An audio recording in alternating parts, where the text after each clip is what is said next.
All right, welcome back to Summit Valley Sports. As you can see, we're still here in the beautiful Dominican Republic. Hopefully, you guys can still hear me. It's very windy out this morning. Thought I'd give you a better view on the beach. Absolutely looks beautiful out here. So, we got UFC Vegas 119 this week. So, let's get straight into it. Before we do, make sure you guys like, comment, share, as always. And again, if you guys are interested in the shirts, the merch, want to support, I'll leave a link in the description or you guys could DM me. All right, let's get straight into UFC Vegas 119. Hope you guys can hear me really good. And the hair's blowing like crazy. All right, for the first fight, we got Shane Collins versus Atari Tanzilavi. If I messed that up, sorry, but yeah, Atari Tanzilovi. For this fight, I'm going to go Shane Collins. This kid hits like a truck. I think he could catch Atari. I rate Atari very highly. I liked his Musasa fight in the Contender Series, but I also think he got robbed in that fight. Um, I think Atari should have won that. They gave it to Musasa. Surprisingly, I had Atari in that fight the whole time. But this Shane Collins kid, he trains with Aljamain Sterling. I think he's going to be able to defend the takedowns, and he's going to catch Atari's chin very easily, in my opinion.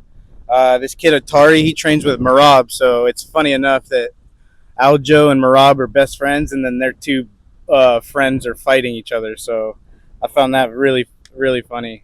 But yeah, in this fight, give me Shane Collins. I really rate his boxing. I really like it. Moving on to the second fight. I really like this fight. We got Carol Hosa versus Luana Santos. Give me Luana Santos. I think she's on the come up. She's getting that striking developed. I really like her wrestling. So I think if she gets Carol down to the ground, I think that's the fight. I think she could either lock in a submission or she holds her to the ground the whole fight. But yeah, give me Luana Santos in this fight. All right, moving on. We got Leon Shabazian, the little brother of Edmund, versus Levon Chokali. Chokali. I'm gonna go Levon Chokali. Again, this kid hits like a truck. I watched his last few fights, and this kid, he does not hold back. His power is there all fight. I really like his striking. I did not like his ground game. When he was on top of his opponent, he lost the position very easily. Um, and in my opinion, Leon Shabazian, he's very submission dependent. I don't think he likes to strike and likes to be hit. So, and this is the wrong opponent to not be like to be hit by. Chuck Haley, like I said, he hits like a truck, and if he connects on that chin, Leon's definitely getting knocked out. So give me Chuck Haley in this fight. All right, moving on. We got Michael Oswald Jr. versus Gaston Bolaños. Give me Oswald Jr. I really like Michael Oswald's boxing. He has very high volume. He might not hit too hard, but eventually the volume, death by a thousand cuts.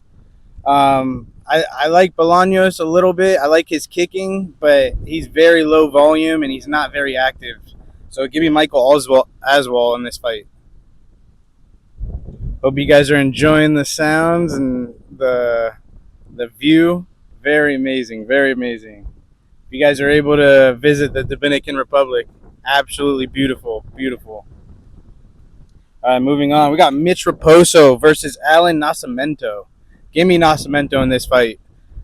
This is a huge step up for Mitch Raposo. I'm not sure how this fight got developed. Nascimento's on a win streak right now, and I think Mitch Raposo is a huge step down from his recent competition. So give me Alan Nascimento in this fight. Oh, I like this fight. We got Bia Mesquita versus Melissa Mullins. Give me Bia. Bia. It's Bia week all day. I think she locks in the submission. Melissa Mullins, I think she's a pretty good fighter. She's a decent fighter, but I think she could quit in the fight. And I think if Bia gets on top of her and either lays some ground and pound or locks in the famous submission, I think Bia gets it done no matter what inside the distance. All right, moving on. We got Andre Lima versus Kevin Borjas. Very good fight right here. We got two really good high-end boxers. Undefeated Lima. Lima's still undefeated, and I think he stays undefeated in this fight. I think he catches Borjas' chin.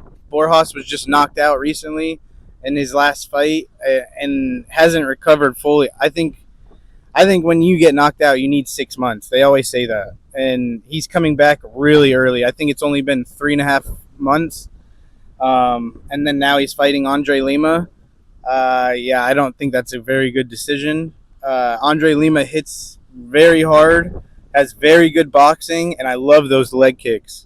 So give me Andre Lima in this fight. Oh, I love this fight. All right, we got Vinicius Lockdog Oliveira versus Andre Fili. Give me Lockdog. I really like Oliveira in this fight. I think he could get it done in any facet, in my opinion. Um, Sorry about that. I'm looking at the stats real quick. Yeah, yeah. I really like Vinicius in this fight. I think it's a little step down in competition, but we'll get to see Vinicius kind of piece him up anywhere. I think really in the striking department. I think he catches Andre Fili. I could see a decision like if Andre Fili is able to get a little bit of clinch work and maybe some fence and wrestling in, but I think no matter what, Vinicius is going to get that dub, whether it's decision or by knockout. All right, moving on. We got Milsic Bogdasarian versus Murtazali Magomedov. Sorry if I butchered that name, but yeah, give me Magomedov in this fight. I think he stays undefeated. Milsic, he's not very active. He only fights like once a year. I've seen, at least for the last few years, he's been doing that. Uh, it's a step down in competition. I'll say that. I wouldn't be surprised if Bogdasarian was able to squeeze this by. He's a decent fighter. He's just not very active. That's the one thing about him that I'm not liking. But this Magomedov guy, he's a killer. It seems like I watched his Contender series, and yeah, he's everywhere in every department. I think he could get it done. Yeah, he has 5 submissions, 5 knockouts. Yeah, give me a Magomedov in this fight for sure. All right, let's see. Sorry about that. Oh, I love this fight. All right, we got C-Rod versus Hyder Emil. Absolutely banger fight. I love this fight. Give me C-Rod in this fight. I think he has the way better UFC competition um, or experience, and I really like his wrestling. I know Hyder Emil, he hits like a truck, especially for his size, but I don't. I think C-Rod can definitely take a punch, and in my opinion, Hyder Emil gets tired very easily. I think he's a one round or bust. So if he can't get C-Rod out there quickly, watch C-Rod take over late in the rounds. So give me C-Rod in this fight. All right, moving on for the co-main event, we got Ian Cutelaba versus Navajo Sterling. Give me Navajo Sterling. I think he stays undefeated in the UFC. I think he catches Ian Cutelaba on the chin. I think they're doing very, very well with Sterling and very easing him into the competition. So give me Navajo Sterling. I think he stays undefeated. Can't wait for that fight. Speaking of a fight I can't wait for, this rematch, Manel Kape versus Kyoji Haraguchi. I cannot wait for this fight. I really hope you guys can hear me. It's very windy out here. Give me Manel Kape though in this fight. I think he's able to get revenge on his loss. That was probably how long ago was it? I think it was back in like 2019, so 6-7 years ago. Let me see. Yeah, 7 years ago he fought. No, wow, 9 years ago he fought Horiguchi. 9 years ago, it was his second fight. He fought Horiguchi. So yeah, give me Manel Kopp. I think he's fully developed. We're seeing the full potential of Manel Kopp, the star boy. Uh, I think he's able to defend those takedowns. Kyoji's definitely going to be wanting to take Manel Kopp down. I think he gets him down a few times, but Manel Kopp's able to get up very easily. He's very good at that, and I love his striking. He flows like the water, like what's happening right now and behind me. He flows. I love it. I love it. I want to see that in the fight. I think it's Manel Kopp's time. I think he's worthy of the belt for the title fight, and I think he gets past Horiguchi this weekend and calls for the title shot. Um, I'm not sure if he gets the finish. I know Horiguchi can take a punch, uh, but yeah, give me Manel Kopp in this fight. All right, I'll go over the picks, and also, as always, I'll pick the banger of the week and the knockout alert of the week. Um, for those rules, I don't pick the co and main event. I mean, that's pretty easy. But let's see. For the KO alert of the week, I think I'm gonna go the Melsik Bogdasarian versus Murtazali Magomedov fight. I think that's KO alert of the week. Absolutely. I think that screams KO all over it.